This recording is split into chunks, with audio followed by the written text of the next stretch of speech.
Hudson Charles Petty was born on July 16th, 1994. Sounds all around you. Sounds in your ears. St. John's Hospital. Your ears here for you. Well, you get lost in the sounds. with 4 pounds, 3 ounces. That was 12 inches long. But this is not a story about me. The story is not about me. No. The story is not about me. The story is about Nomad Mike.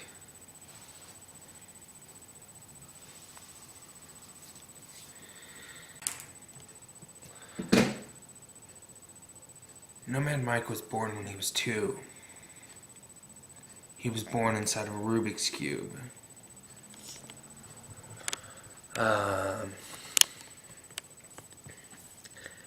He had to solve the Rubik's Cube in order to be born. And in some sense, no, I don't know. Well, let's just hear him play the piano. How about that? Here is Nomad Mike playing the piano.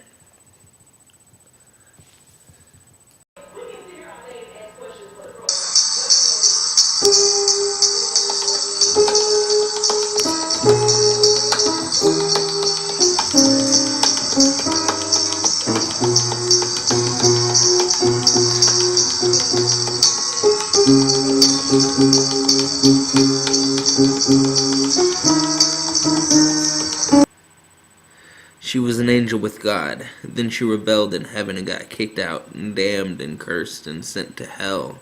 And she became a demon in hell. But then she rebelled in hell. And she got kicked out of hell. Uh-huh. Mr. Petty. Nomad What's Mike up? is an artist. Pretty good. I'm making a short film. Alright. Hey, can you leave the door open for me? The name Nomad Yeah, the door Mike. can be open. That's fine. Alright, thank you. You probably thought someone was like doing bad things in here. Well, no, we just, you gotta leave the door open. Yeah, I gotta leave the door open? Alright. Thank you. Uh-huh. Where was I? I'm in an institution. It's a psychiatric group home. Nomad Mike brought me here. Shame on him. Shame on him. Right? Right. Oh yeah, the name. Okay, so Nomad is the spirit character. She was an angel, then she was a demon, then she got kicked out of hell, etc. She got kicked out of hell. She got kicked out of heaven, then she got kicked out of hell, and then she has no home. She just wanders the spiritual plane, leaving her signs all around us, and you will see the signs of Nomad as you're walking, talking, on the phone, on the toilet, on the bus, like laughing to yourself, like you don't know what's going on, or like something like that, and like you see the signs of Nomad, or like your dog loses a ball like under the deck of your house, the dog loses a ball under the deck of your house, and you go to find the ball, and you see the ball, but you also see a sign of Nomad because she's there, and you see the signs of Nomad, she's there, she paints. Nomad paints. Right. Alright, so and Mike is the protagonist, one of the protagonists in the novella that Hudson Petty wrote. So anyways, that's where it comes from. Mike is like a character in the book, so it was Nomad, then it was Mike, and then the title just became Nomad Mike and the Sadness of Dreams, right? And then I had this art show, and I had this. The first line I wrote, the second line wrote itself, and the rest of these words fell, push, spilled from Lord knows where. I do not. Mike was a man with unkempt hair, and underarms bare. Yes, he shaved there. Now he is driving a car. Where does the car go? We are living in the human world. There are many worlds, and heaven is full of angels. Imagine a pencil held, a hand in a room full of air. No body. Mike was a man with unkempt hair. School buses filled with school bus songs and gasoline fuel roll wheels to building and hold the whispered gossip of fourth grade future accountants, or else what? You read these words and stare, your mind and mine together. I say, don't read too fast now. You speed on by. What is this book about anyways? Mike was a man with unkempt hair. In 5th grade I ate a spider off of the classroom floor, and my teacher laughed, in the classroom and for days' jokes. I threw up that day. Once I went to Idaho. The sounds of streams, tickling ears, cold, wet feet, rocks firm and shaped by liquid, pressed against earth, the sky so big, field gold, moving wind. I dreamed once that I created this land. When I was in 2nd grade, I prayed that George W. Bush would get elected. He did. Once the pizza man came and I answered the door and I held out the money. He said, "That's all the change I've got." And I think about that often. Pizza men and pizza women driving around in pizza cars, delivering, and the pizza gets eaten, and the pizza gets placed in plastic fridge bags for tomorrow. These tomorrows keep rolling in, tide, don't stop. Sarah has 11 coins in her coin purse, and she puts coins in her coin purse when the cashier's hands. Can you see the cashier's hands? God damn, the cashier's hands. And every 3rd or 4th purchase, the cashier's hands touch hers when she reaches for the change. Can you see that life is lived not alone and not together, but somewhere in between? Mike was a man with unkempt hair. Roll in the dirt, the dog, the dangerous, and the awkward sentence left unfinished. Well, we better get something going, or else the sun will set, he said, sounding through Rye's smile. And the sun was always setting. Day, night. Now, Mike took a seat at the DMV, and Mike was a man with unkempt hair. Now, the second thing you must know about Mike is that he rolled out of bed on a Tuesday and beat his dinner table with a baseball bat, and she almost died. I say almost because none of this is real. Now, in 3rd grade, I learned my multiplication tables faster than anyone, and went around the world 3 times, and around the world was a math game in which the faster contestant advanced, and my teacher I thought was a robot or something because of his vibe, but I'm quite sorry. Now, I have never been out of the country, but I would like to. I think a busy street cart, cut. Okay, start over. Now, Mike was a man with unkempt hair. Backwards, continue on. The first thing you must know about Mike is that he is a man, and a man is a man with a blank and a blink. Now don't go too far to find what you are looking for. Look for things, but don't try too hard when you're bending over, rolled, unadorned. Fall like these words. But take time to illustrate to yourself that you are making progress. Mike knows 2 things. Mike knows how to tie a tie, and Mike knows how to tie a shoe. Take Mike and suspend him above a lake. He's there. Take Mike and put a pencil in his hand. Put him in a room. Put air in the room. Imagine the ceiling is spinning. Mike walked through the ceiling on his toes. He stood in that Idahoan stream and screamed at the birds. Madness is all around us. When I was young, I used to race bikes down a hill of concrete. Can you feel the wind in my face? Don't stop riding bikes, my pop said to the mailman. No, to me. Can you make it into something? Can you make something in that didn't begin? But Mike was a man with unkempt hair, and his shoes touched the floor of the DMV. I can't believe I just wrote that. Mike! The lady at the DMV yelled. How are you? She said. Donnie, from down the street. It's me. I am Donnie from down the street. I'm at the DMV. I'm here. We are alive, Mike. Getting lost in the words is like trailing thoroughly over and under.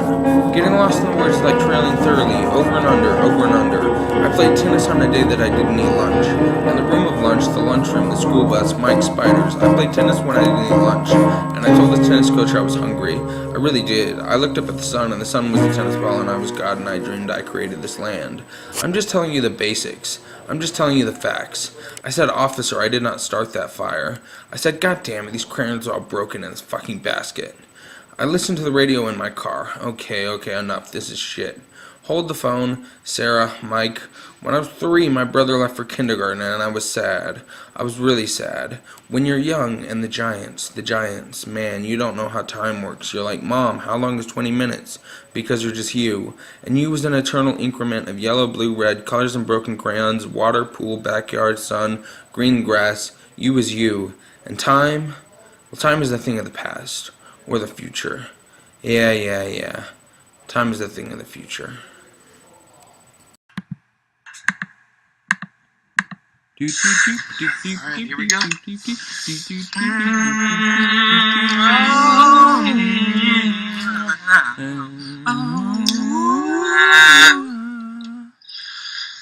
Yeah. I went Yeah. to the grocery store. Went to the grocery store. Didn't know what for. Didn't know what Took my time looking at all the for things sale. that they had for sale. Yeah. I could not make up my mind. Yeah. Finally, I just went up to the counter and said, "Hey, can you please solve all my life problems? I'll give you like $5 or something." And I said, "Sure, actually. Well, maybe. We're not sure yet. Tell us all your life problems and we'll help you out, okay?" And I said, "Oh, please, will you help me out? I need some help in here."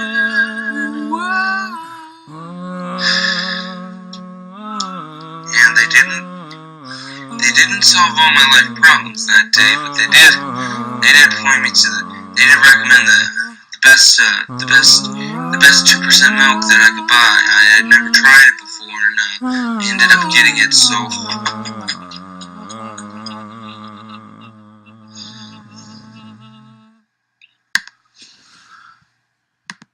A little more seriously now, and a little more down to the point.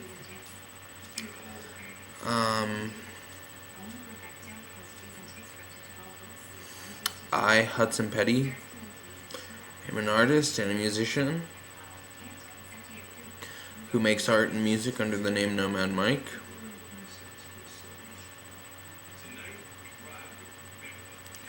And I decided to make this documentary about myself because I'm stuck in a group home and I like filmmaking. And there's no other really like films I can make. I mean, all I have is my webcam on my laptop, and a bunch of like musical performances or like songs that I recorded, I guess, and a bunch of pictures of my artwork and stuff on my laptop. So it's really the only film I could make. So I decided to make it. And, yeah, so as I said before, the name Nomad Mike came from a novella that I was writing, or, I don't know if I'm done with the novella or not. It's kind of in a weird state right now, but,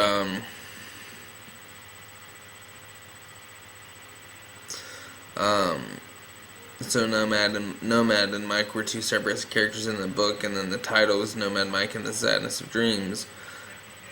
And then I had this art show. I was at a mental hospital in Massachusetts, and they had an art building with a gallery space, a small little quaint gallery space for students, art students at the art building to have art shows, and I had an art show.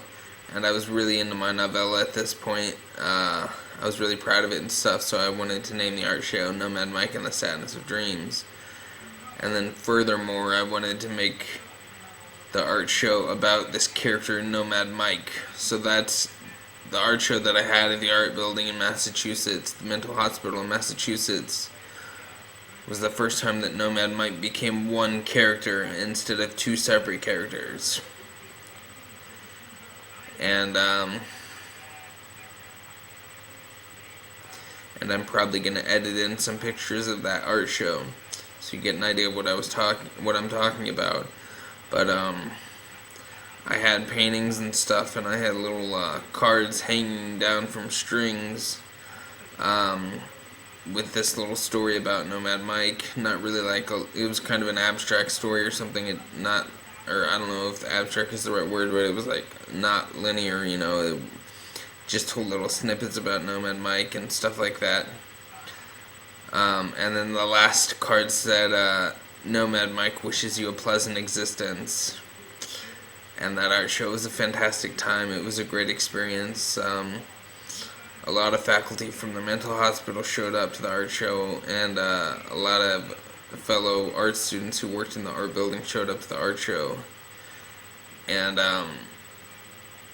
it was a chance to talk about my work, my paintings, and to feel like a real live artist, which is always great because I think every artist in the early days doubts that they're really an artist or that, whatever. But I got to have an art show at a mental hospital, and that was the birth of Nomad Mike. When I got home from the mental hospital, I started making music under the name Nomad Mike. So I set up my band camp when I was going to publish my albums and stuff.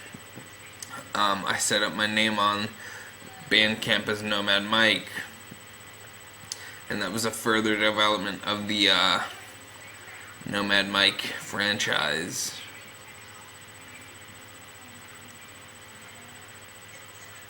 And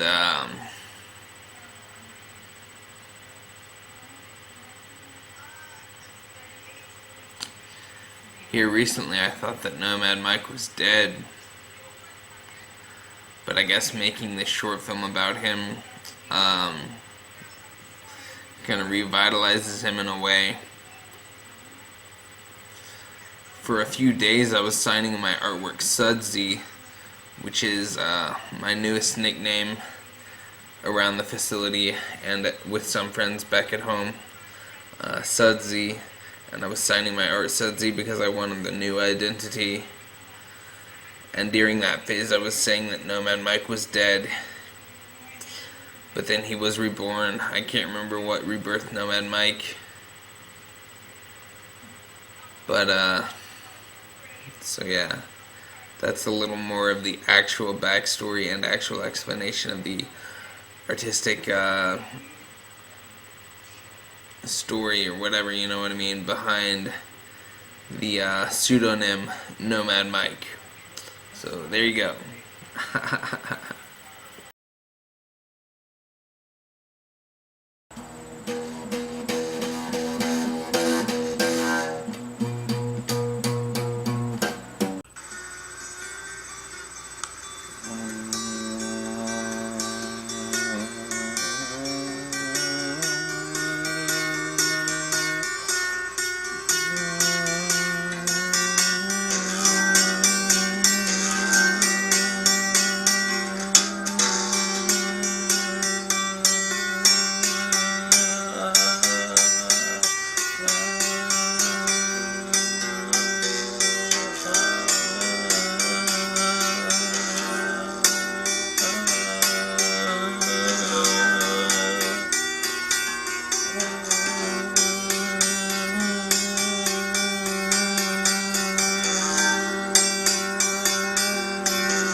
And what was I gonna say?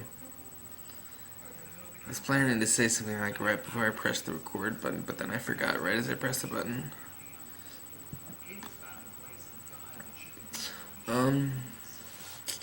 Oh, so yeah, so really when I actually fell into the identity of Nomad Mike was when I started making music. I made an album called Welcome to Your Mind.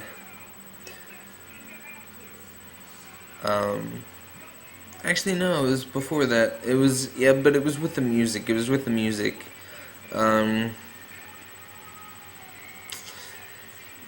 I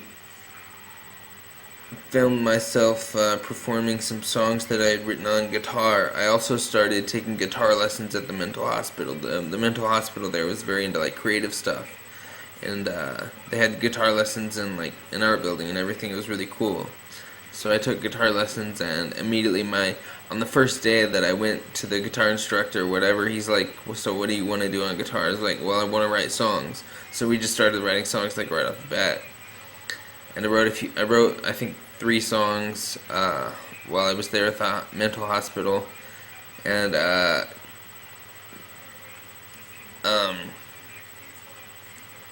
think it was after my art show, but anyways, I recorded some songs and put them on YouTube, and I made my channel name on YouTube Nomad Mike.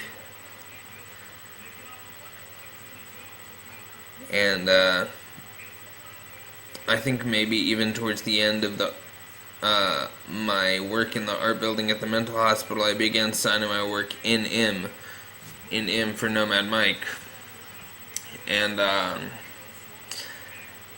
but yeah, especially once I got home and I started making music like all the time, I really fell into the identity of Nomad Mike, and it was so cool because Nomad Mike was this such like mysterious character, you know, especially in the art show that I had, and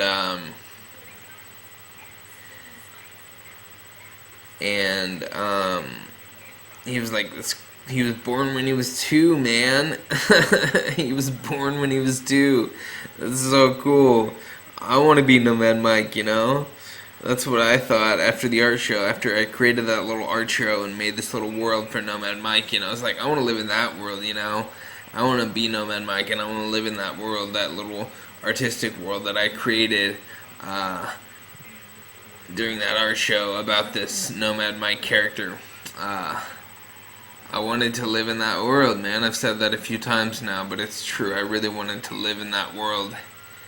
And in some sense, I got lost in that world because I had like huge problems, you know. Like, I was like firing on all cylinders, like during this time, going to the coffee shop downtown and getting like four espresso shots and a hot cocoa, and you know, just chugging it and like doing a bunch of tai chi in the square downtown, and like coming home late at night and just staying up all night making music, like, you know, wired on the coffee and stuff.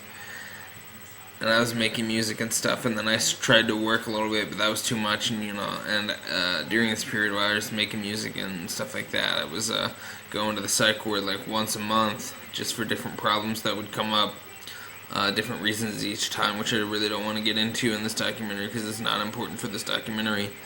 But I was having problems, major problems, once I really fell into this identity of Nomad Mike, because I think I was trying to explore with the music and stuff, like, who is Nomad Mike? You know, he's this mysterious character. Is he like dark and like, you know, he's like crazy? Is he really crazy? That's what I thought at first. He's like this crazy motherfucker, you know, and he's fucking, you know, that's what I was making music like at first. The first album, Welcome to Your Mind, it was like this crazy album, you know, and the second album, The Sadness of Dreams, was even crazier, you know. I tried to dial it back like a little bit and like figure some things out, and like I tried to change my musical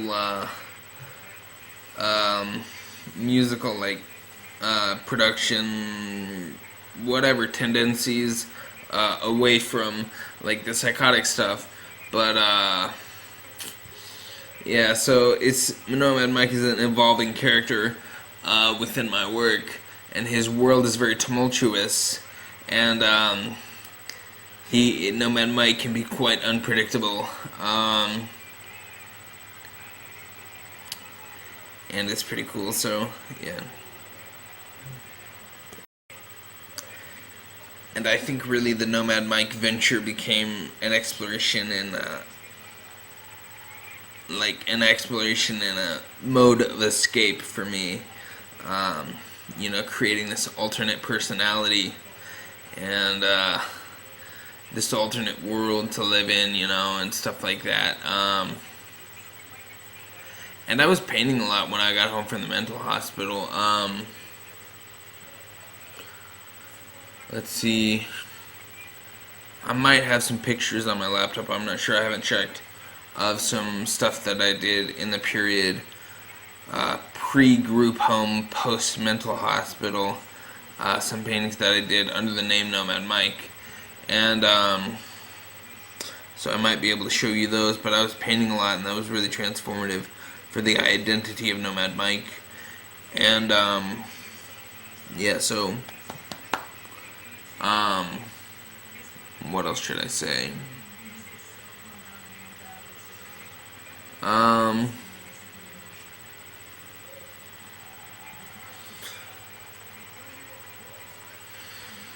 I think everyone explores with the idea of being another person or changing themselves into another person or like something like that, and art definitely lends itself to that, like kind of living in a fantasy world or something, living in a different world. When I create art, it's like I'm just gone, it's like